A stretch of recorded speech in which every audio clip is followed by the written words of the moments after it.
I'm Edie Lush, and I'm here in the Hub Pavilion in Davos. Very pleased to be joined by Theresia Gouw Ranzetta. Thanks very much. Partner at Accel Partners.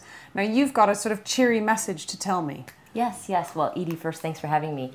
I think my cheery message on the great trend that I see that can propel us forward and already has started to is the rise of the millennial generation, the 20-somethings, as being not only the most hyper-connected generation that we've ever seen, but also the most entrepreneurial generation that we've ever seen. I call it Generation E. I've observed personally that probably 70 to 80% of the companies seeking funding in the last 12 months have had at least one founder in their 20s. If you look at a lot of the great tech companies, both historically and currently, from today, if you look at sort of, Mark Zuckerberg at Facebook, or Steve Jobs at Apple, or Bill Gates at Microsoft, or certainly Larry and Sergey at Google, all of those gentlemen were in their 20s, or in Mark's case 19, when they started their companies. And I'm seeing a massive growth in that. The last other thing that I think is really exciting, obviously it's a personal interest for me to see more women in tech and in business, is that it's becoming much more gender balanced. This generation doesn't necessarily think about it as much in the same ways that, perhaps generations in the past. I know in the Valley there isn't a problem with employment, but elsewhere in the world we are seeing pretty dire times. How do you think that particular aspect feeds into what you're saying about entrepreneurship? I definitely think there's both the positive role models, which I talked about, and then there's also the negative reality of, hard to find an interesting job, even if you are a college graduate.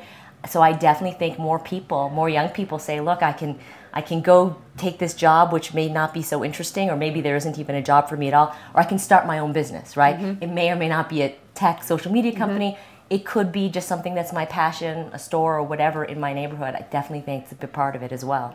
So in terms of getting more women into entrepreneurship, and again, those are some great stats, not true necessarily across the world everywhere. What's the role, what do you think should be done? I think a lot of it starts with sort of education and having an educational system that fosters entrepreneurship, starting your own business in education. Obviously, it starts with you have to have equal educational access for men and women. If you assume that happens for boys and girls, they'll get that same sort of learning. And then I think, frankly, all over the world, including most especially in the US, stronger science, technology, engineering, and math curricula.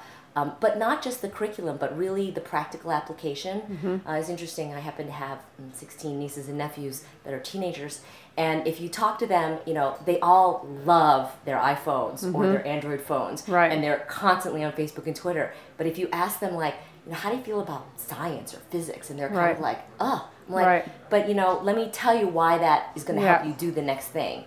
So I think we need to kind of make the end point much more interesting, because the classes can be a little dry. Absolutely. Theresia, thanks so much for stopping in to Hub Pavilion in Davos, and I'm Edie Lush.